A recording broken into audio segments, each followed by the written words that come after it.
Hello, good morning, जोहार। मैं राजू और आप देख रहे हैं 24 झारखंड न्यूज। चलिए जानते हैं झारखंड की आज की 25 मुख्य बड़ी खबरों को।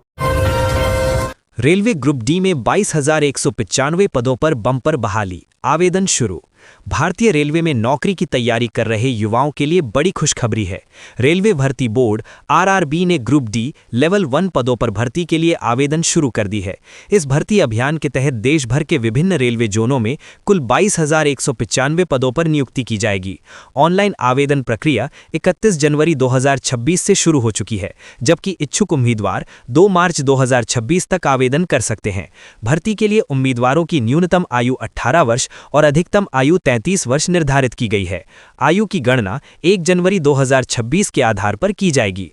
उम्मीदवार आवेदन शुल्क का भुगतान debit card, credit card, internet banking, IMPS, cash card या मोबाइल वॉलेट के माध्यम से ऑनलाइन कर सकते हैं। रेलवे ग्रुप डी भर्ती 2026 से संबंधित विस्तृत जानकारी, नोटिफिकेशन और ऑनलाइन आवेदन के लिए उम्मीदवार भारतीय रेलवे की आधिकारिक वेबसाइट indianrailways.gov.in पर विजिट कर सकते हैं। उम्मीदवारों को सलाह दी जाती है कि वे आवेदन करने से पहले आरआरबी ग्रुप डी रिक्रूटमेंट 2026 से जुड़ी सभी पात्रता शर्तें, चयन प्रक्रिया और दिशा निर्देशों को ध्यानपूर्वक पढ़ लें। हजारीबाग में कार अनियंत्रित होकर पलटी, 14 वर्षीय बच्चे की मौत, 2 घायल। हजारीबाग जिले में बुधवार की सुबह भीषण सड़क हादसा हो गया है। यहां चौपारण थाना क्षेत्र अंतर्गत चपरी गांव में एक तेज रफ्तार कार अनियंत्रित होकर डिवाइडर से जा टकराई और सड़क पर पलट गई। इस हादसे में कार सवार बच्चे की घटनास्थल पर ही मौत हो गई, जबकि 2 अन्य युवक बाल बाल बच गए।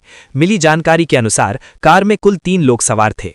चपरी गांव के पास ग्रामीण सड़क पर चालक ने अचानक वाहन से नियंत्रण खो दिया, जिसके बाद कार सीधे डिवाइडर से जा टकराई। टक्कर इतनी जोरदार थी कि कार सड़क पर ही पलट गई। दुर्घटना के तुरंत बाद स्थानीय लोगों और परिजनों की मदद से सभी को आनन फानन में बरही अनुमंडलीय अस्पताल ले जाया गया, जहां चिकित्सकों ने जांच के बाद एक को मृत घोषित कर दिया। मृतक की पहचान पांडेवारा गांव के भुइया टोला निवासी पूजन भुइया के बेटे राजा बाबू भुइया के रूप में हुई है। कार में सवार अन्य 2 युवक टिंकू कुमार भुइया और विकास भुइया को भी हल्की चोटें आई हैं। हालांकि उनकी स्थिति खतरे से बाहर बताई जा रही है। इंडिया पोस्ट में ग्रामीण डाक सेवक के 28,636 पदों पर वैकेंसी, 14 से पहले करें आवेदन। भारतीय डाक विभाग इंडिया पोस्ट में ग्रामीण डाक सेवक जीडीएस के कुल 28,636 पदों पर भर्ती निकली है। आवेदन प्रक्रिया 31 जनवरी से चल रही है। आवेदन करने की अंतिम तिथि 14 फरवरी 2026 निर्धारित की गई है। इच्छुक और योग्य उम्मीदवार विभाग की आधिकारिक वेबसाइट indiapostgdsonline.gov.in पर जाकर आवेदन कर सकते हैं। नोटिफिकेशन के अनुसार उम्मीदवारों की न्यूनतम आयु 18 वर्ष और अधिकतम आयु 40 वर्ष होनी चाहिए। आयु की गणना 1 जनवरी 2026 के आधार पर की जाएगी। भुगतान का माध्यम debit card, credit card, internet banking, IMPS, cash card या मोबाइल वॉलेट। विभाग ने उम्मीदवारों को सलाह दी है कि वे आवेदन करने से पहले इंडिया पोस्ट जीडीएस भर्ती 2026 से संबंधित सभी पात्रता मानदंड और दिशा निर्देशों को आधिकारिक वेबसाइट पर ध्यानपूर्वक पढ़ लें। लातेहार में जांच के दौरान एक वाहन में मिला 40 लाख नगद, जांच जारी। लातेहार नगर निकाय चुनाव को लेकर जारी आदर्श आचार संहिता के तहत लातेहार नगर मुख्यालय में वाहन चेकिंग अभियान के दौरान एक कार से लगभग 40 लाख रुपए नगद बरामद किए गए। उक्त पैसे गाड़ी में एक बैग में रखा गया था। मामले की जानकारी होने के बाद पैसों को जब्त कर लिया गया है और जांच की जा रही है। लातेहार एसपी कुमार गौरव ने इसकी पुष्टि की और कहा कि पूरे मामले की छानबीन की जा रही है। दरअसल नगर निकाय चुनाव को लेकर शहरी इलाकों में आदर्श आचार संहिता लागू कर दिया गया है। आदर्श आचार संहिता को पूरी तरह पालन करवाने को लेकर जिला प्रशासन के द्वारा शहरी इलाके में कई स्थानों पर बैरिकेडिंग कर वाहनों की जांच की जा रही है। बुधवार की शाम में गाड़ियों की जांच की जा रही थी। इसी दौरान एक कार वहां पहुंची। जब गाड़ी की तलाशी ली गई तो उसमें एक बैग बरामद हुआ, जिसमें लगभग 40 लाख रुपए नगद रखे हुए थे। बैग में 500, 200, 100 और 50 रुपए के नोटों की गड्डी थी। पैसे मिलने के बाद इसकी सूचना जिले के वरिष्ठ अधिकारियों को दी गई। वरिष्ठ अधिकारियों के निर्देश पर पैसे को पुलिस ने जब्त कर लिया। इस संबंध में लातेहार एसपी कुमार गौरव ने बताया कि आदर्श आचार संहिता को लेकर शहरी इलाके में वाहन चेकिंग अभियान चलाया जा रहा है। इसी क्रम में जांच के दौरान एक वाहन से पैसे मिले हैं। उन्होंने कहा कि मामले की जांच की जा रही है कि आखिर पैसे कहां से आए थे और इसे कहां ले जाया जा रहा था। जांच के बाद आगे की कार्रवाई की जाएगी। लातेहार एसपी ने कहा है कि आदर्श आचार संहिता का उल्लंघन हुआ तो कड़ी कार्रवाई की जाएगी। उन्होंने कहा कि प्रशासन का एकमात्र लक्ष्य है कि नगर निकाय का चुनाव पूरी तरह शांतिपूर्ण और निष्पक्ष कराया जाए। उन्होंने आम लोगों तथा प्रत्याशियों से भी अनुरोध किया है कि आदर्श आचार संहिता का पूरी तरह पालन करें। एसपी ने बताया कि आदर्श आचार संहिता लागू होने के बाद 49,000 रुपए से अधिक की राशि किसी व्यक्ति के पास पकड़े जाने पर यह मामला आदर्श आचार संहिता के तहत जांच के दायरे में आता है। यदि कोई परिवहन करता है तो उसे उक्त पैसे का प्रमाण दिखाना होगा। यदि पैसे बैंक से निकाले गए हैं तो बैंक का अकाउंट स्टेटमेंट प्रमाण के रूप में दिखाना होगा। साथ ही ये भी बताना होगा कि पैसे को किस उपयोग के लिए ले जा रहे हैं। उन्होंने आम लोगों से अपील की कि आदर्श आचार संहिता के नियमों का पालन करें। हजारीबाग में चेन स्नैचिंग की 2 वारदातों से इलाके में दहशत। हजारीबाग जैन पेट्रोल पंप के बगल में अपना मार्ट के सामने बुधवार दोपहर करीब 1 बजे एक महिला से सोने की चेन की छिनताई की गई। गौर करने वाली बात यह है कि कल यानी मंगलवार दोपहर 12:30 बजे भी मयूरी होटल के सामने इसी तरह की वारदात हुई थी, जहां एक महिला से चेन छीनी गई थी। लगातार दूसरे दिन हुई घटनाओं से लोगों में डर का माहौल है। मामले की जानकारी मिलते ही सदर थाना प्रभारी सुभाष सिंह मौके पर पहुंचे और जांच शुरू कर दी गई है। आसपास के सीसीटीवी फुटेज खंगाले जा रहे हैं। पुलिस का कहना है कि जल्द ही आरोपियों की पहचान कर कार्रवाई की जाएगी। अबुआ आवास योजना में भुगतान ठप, कई जिलों में महीनों से पैसा नहीं मिलने पर काम बंद। झारखंड में अबुआ आवास योजना के तहत लाभुकों को समय पर राशि नहीं मिलने से निर्माण कार्य बुरी तरह प्रभावित हो रहा है। कई जिलों में पिछले 4 माह से भुगतान नहीं होने के कारण आवास निर्माण कार्य ठप पड़ गया है। वित्तीय वर्ष 2023-24 की प्रगति रिपोर्ट के अनुसार राज्य में कुल 2 लाख आवास का लक्ष्य रखा गया था, जिसके विरुद्ध अब तक 1,25,173 आवास ही पूर्ण हो सके हैं। कुल पूर्णता प्रतिशत मात्र 64.16% है, जबकि 69,911 आवास अब भी अधूरे हैं। रिपोर्ट में कुछ जिलों की स्थिति अत्यंत चिंताजनक पाई गई है, जहां आवास पूर्णता दर 60% से भी नीचे है। पश्चिमी सिंहभूम सबसे खराब प्रदर्शन वाला जिला है, जहां केवल 35.03% आवास पूरे हो पाए हैं। इसके बाद गढ़वा 53.01%, गोड्डा 54.55% और पलामू 56.60%, गिरिडीह और चतरा का प्रदर्शन भी बेहद कमजोर रहा है।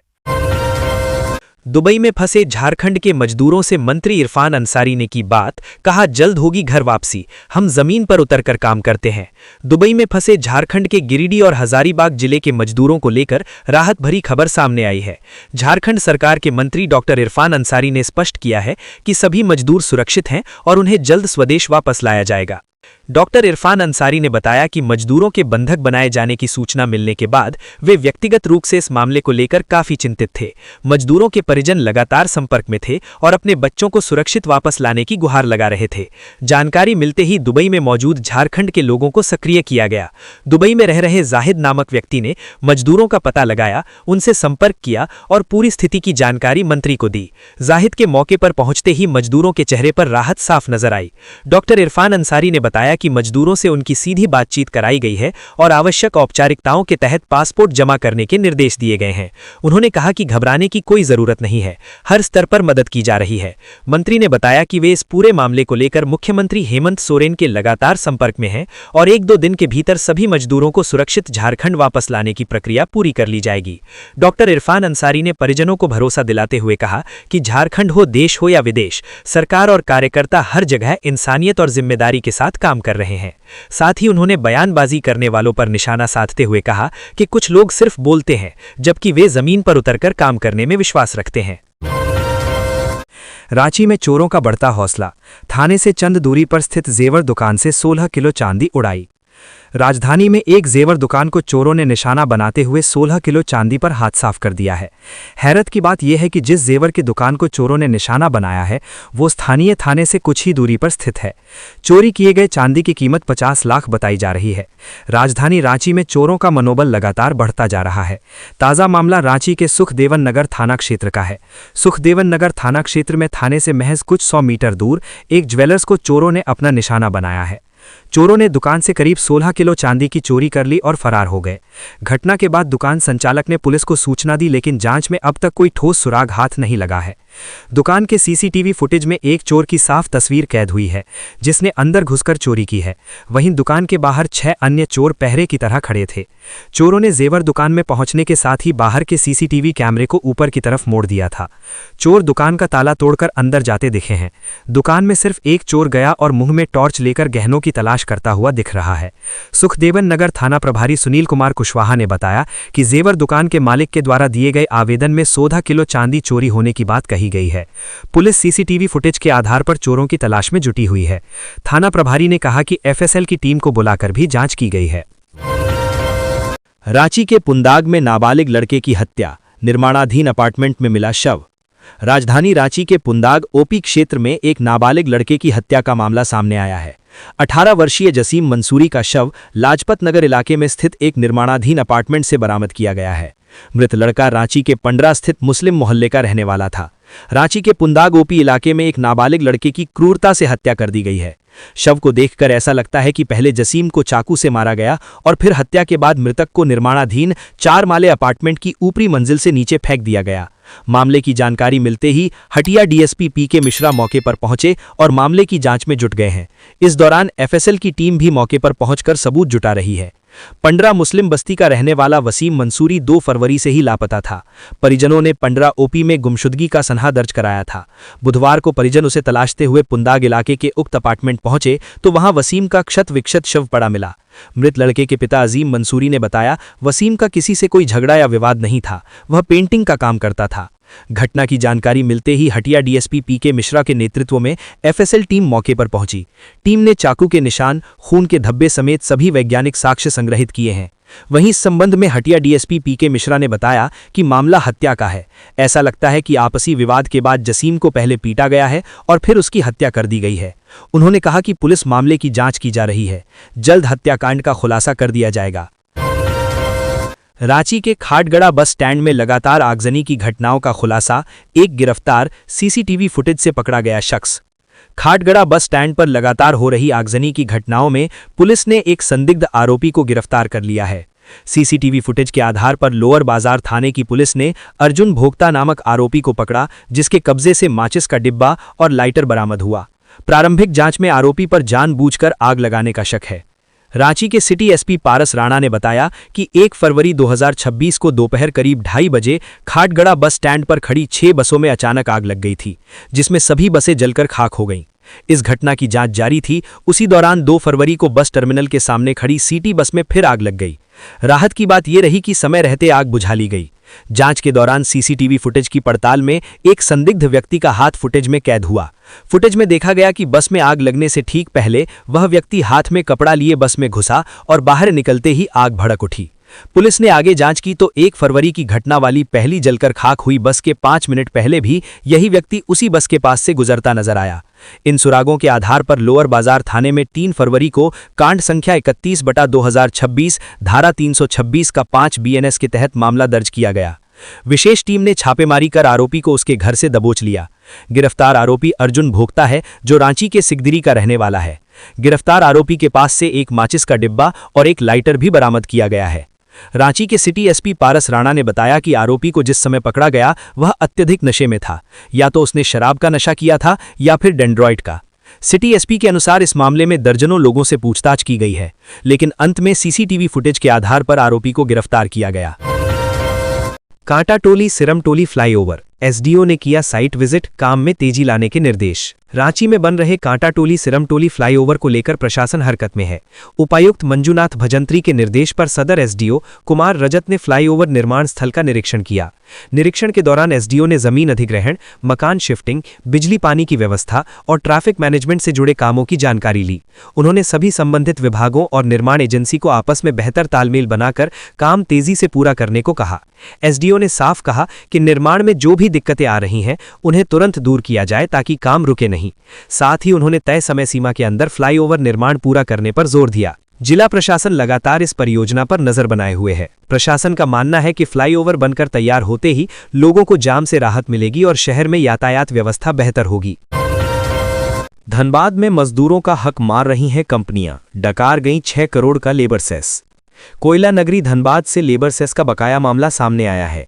श्रम विभाग के मुताबिक बीसीसीएल समेत कुल 13 कंपनियों पर 6.5 करोड़ रुपए से अधिक का लेबर सेस अब तक जमा नहीं किया गया है। बता दें कि बकाया की वजह से भवन और दूसरे निर्माण कार्यों में शामिल मजदूरों के लिए चलाई जा रही कई महत्वपूर्ण योजनाएं भी प्रभावित हो रही हैं। वहीं श्रम विभाग का कहना है कि समय पर सेस की वसूली नहीं होने से मजदूरों को मिलने वाली सरकारी सहायता में लगातार देरी हो रही है। श्रम विभाग के नियमों के अनुसार किसी भी कंपनी या व्यक्ति द्वारा कराए गए निर्माण कार्य की कुल लागत का 1% लेबर सेस के रूप में जमा करना अनिवार्य है। यदि संबंधित कंपनी समय पर यह राशि जमा नहीं करती है तो उसके खिलाफ नीलाम पत्र वाद दायर किया जा सकता है। इसके बाद बकाया राशि पर 2% प्रति माह की दर से ब्याज जोड़कर वसूली की जाती है। इसके बावजूद भी कई कंपनियां लंबे समय से सेस का भुगतान नहीं कर रही हैं, जिसके कारण कर्मचारियों को आर्थिक परेशानियों का सामना करना पड़ रहा है। साथ ही उनका सामाजिक जीवन भी प्रभावित हो रहा है। वहीं श्रम विभाग का कहना है कि यदि कंपनियां तय सीमा में राशि जमा नहीं करती हैं तो सख्त कानूनी कार्रवाई की जाएगी। वहीं विभागीय अधिकारियों का कहना है कि लेबर सेस की वजह से मजदूरों पर इसका सीधा असर पड़ रहा है। मजदूरों के लिए चलाए गए कल्याण योजनाओं पर भी पड़ रहा है। ऐसे में प्रशासन की प्राथमिकता है कि जल्द से जल्द बकाया सेस की वसूली कर पात्र मजदूरों को उनका हक दिलाया जाए। साहिबगंज में युवक की पीट कर हत्या, जमीन को लेकर था विवाद। साहिबगंज जिले के राधानगर थाना क्षेत्र के दक्षिण सरफराजगंज कटाहलबाड़ी भट्टा गांव में जमीन विवाद में एक 30 वर्षीय युवक की पीट कर हत्या कर दी गई। घटना के बाद आक्रोशित लोगों ने उधवा राधानगर मुख्य सड़क को जाम कर विरोध प्रदर्शन किया। मामले की सूचना मिलते ही राधानगर थाना प्रभारी अमर कुमार मिंज पुलिस बल के साथ घटनास्थल पर पहुंचे तथा भीड़ को नियंत्रित करने के बाद शव को कब्जे में लेकर पोस्टमार्टम के लिए अनुमंडलीय अस्पताल राजमहल भेज दिया। इस दौरान लगभग 2 घंटे तक यातायात प्रभावित रहा। पुलिस 6 के करीब लोगों को हिरासत में लेकर उनसे पूछताछ कर रही है। घटनास्थल पर मौजूद मृतक की भाभी शीला देवी ने बताया कि गांव के ही विफल घोष तथा अन्य 4-5 लोग एकजुट होकर हथियार एवं लाठी लेकर जबरन घर में घुस गए और कार्तिक मंडल को घसीटते हुए घर से बाहर ले आए और बीच सड़क पर उसकी पीट कर हत्या कर दी। घटना का कारण जमीन विवाद बताया जा रहा है। पीड़ित महिला के मुताबिक विगत 7 जनवरी की रात यहां कुछ लोगों ने साजिश के तहत घर में आग लगा दी थी। इस दौरान 15 घर जलकर राख हो गए थे। इस दौरान कार्तिक मंडल का घर भी जल गया था। इसके बाद विफल घोष तथा दूसरे लोगों ने कार्तिक मंडल को घर बनाने से भी रोका था। थाने में इसकी शिकायत भी की गई थी। इधर कार्तिक मंडल की मौत के बाद उसकी पत्नी का रो रोकर बुरा हाल है। जेपीएससी आयु सीमा गणना तिथि में संशोधन की मांग, जेएलकेएम नेता ने राज्यपाल से की मुलाकात। झारखंड लोक सेवा आयोग जेपीएससी की संयुक्त असैनिक सेवा परीक्षा में अधिकतम आयु सीमा की गणना तिथि को लेकर उठे विवाद के बीच आज जेएलकेएम के नेता देवेंद्र नाथ महतो ने राज्यपाल संतोष कुमार ढांगवार से मुलाकात की। ये मुलाकात जेपीएससी द्वारा जारी विज्ञापन संख्या 1/2025 में निर्धारित आयु सीमा की कट ऑफ तिथि में संशोधन की मांग को लेकर हुई। देवेंद्र नाथ महतो ने बताया कि वर्तमान विज्ञापन में अभ्यर्थियों की अधिकतम आयु सीमा की गणना तिथि 1 अगस्त 2026 निर्धारित की गई है, जबकि इससे पूर्व आयोजित जेपीएससी की 11वीं, 12वीं और 13वीं संयुक्त असैनिक सेवा परीक्षाओं में ये तिथि 1 अगस्त 2017 रखी गई थी।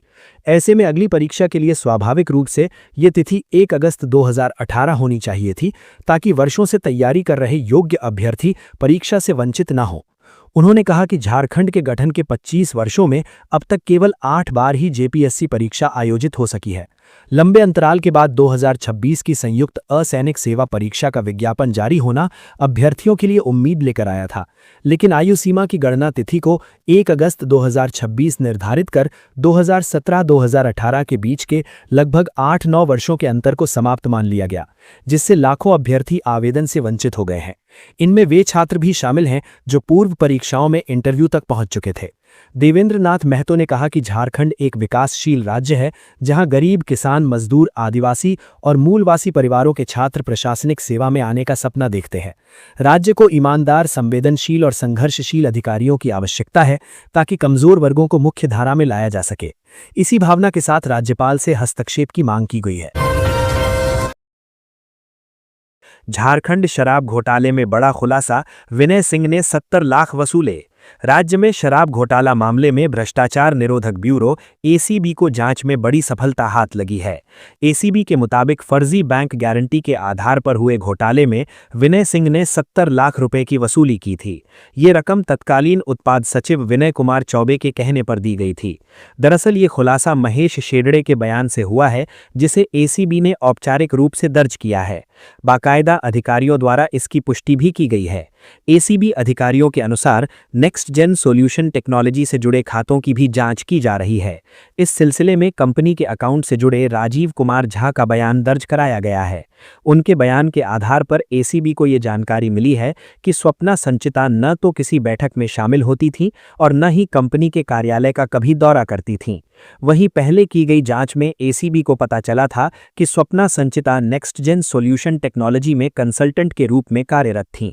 इसके एवज में उन्हें हर महीने 1.5 लाख रुपए का भुगतान किया जाता था।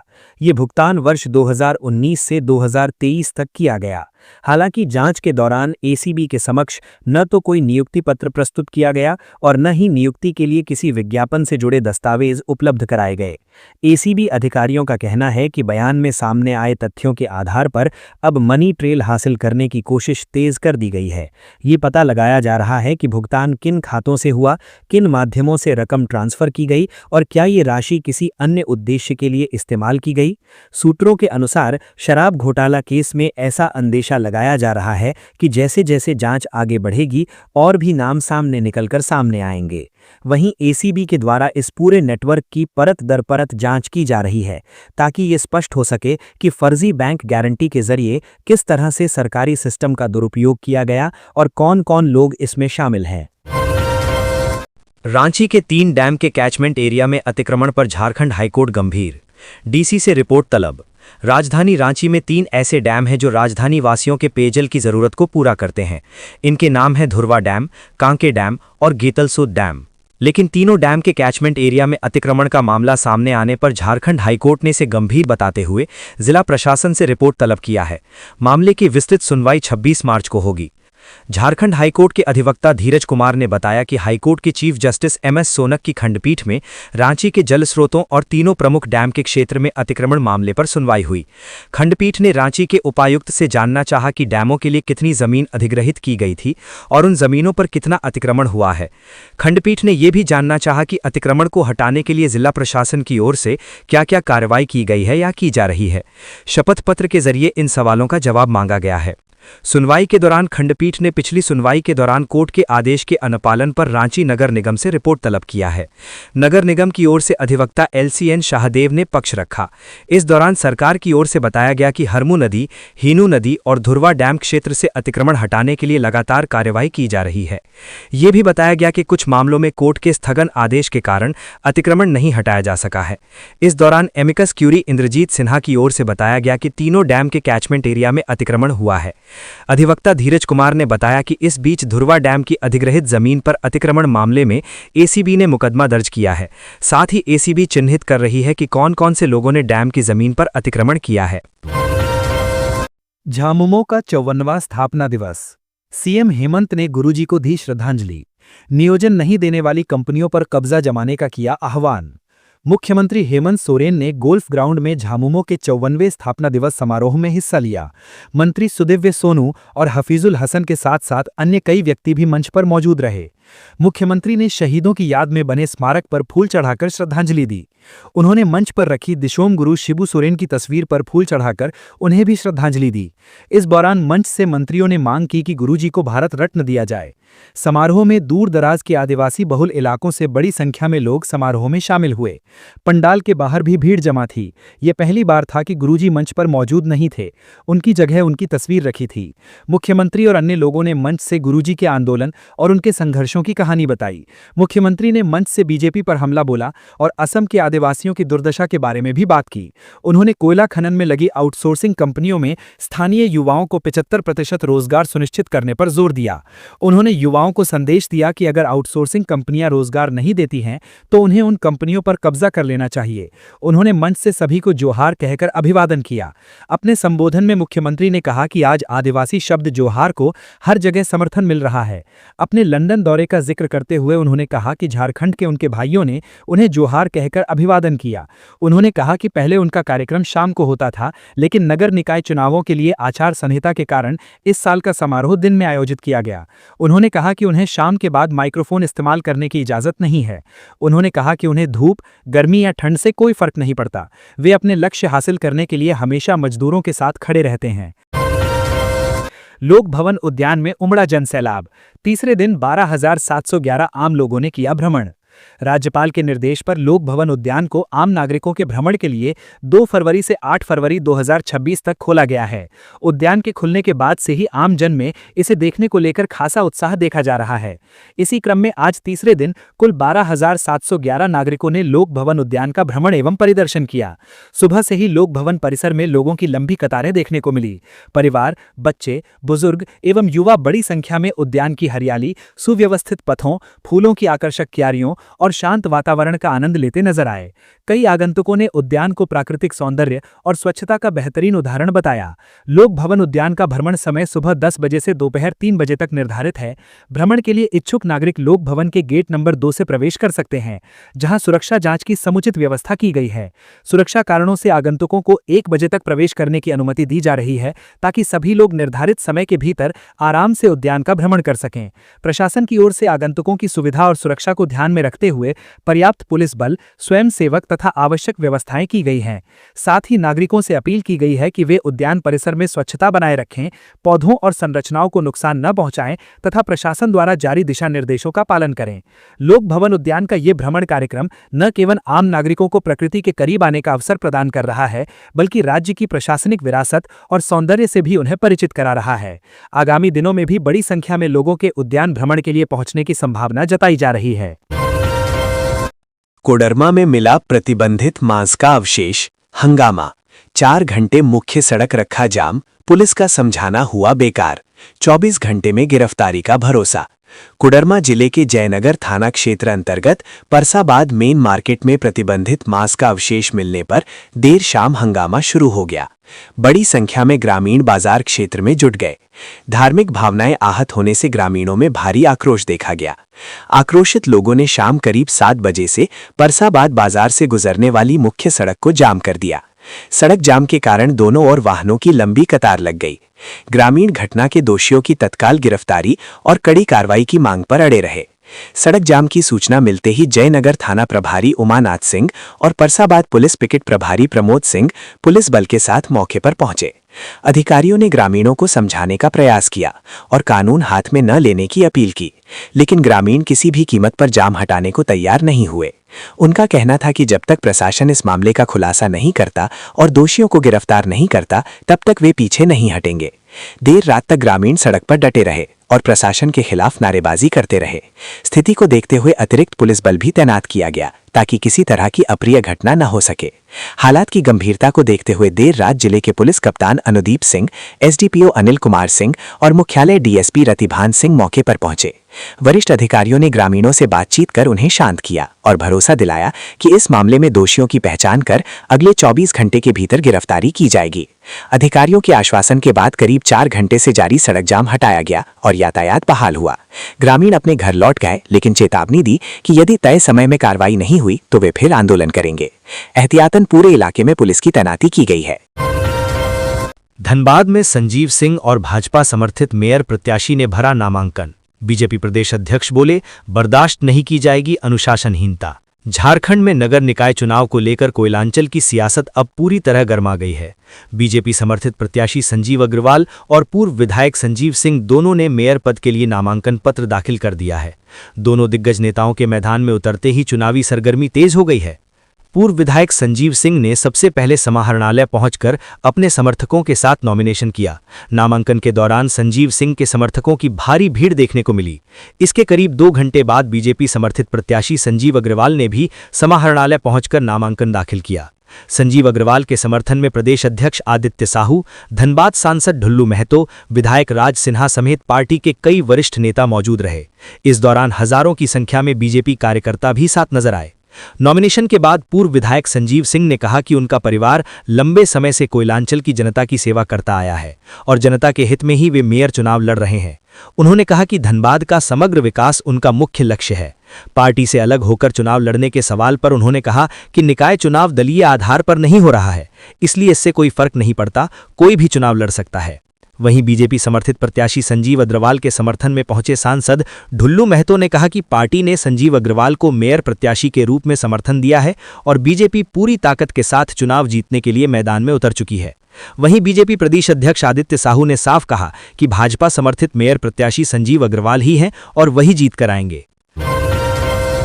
एक ही प्रतियोगी परीक्षा और चयन प्रक्रिया से सफल हुए नगर विकास के जेई का बदल गया संवर्ग। झारखंड डिप्लोमा स्तरीय संयुक्त प्रतियोगी परीक्षा 2023 नियमित द्वारा नगर विकास विभाग में जेई के पद पर चयनित 250 साथ हुई कलाबाजी का अजीब नमूना सामने आया है। दिलचस्प रूप से नगर विकास विभाग के कनीय अभियंताओं की नियुक्ति झारखंड कर्मचारी चयन आयोग जेएसएससी द्वारा आयोजित उपरोक्त परीक्षा के माध्यम से की गई है।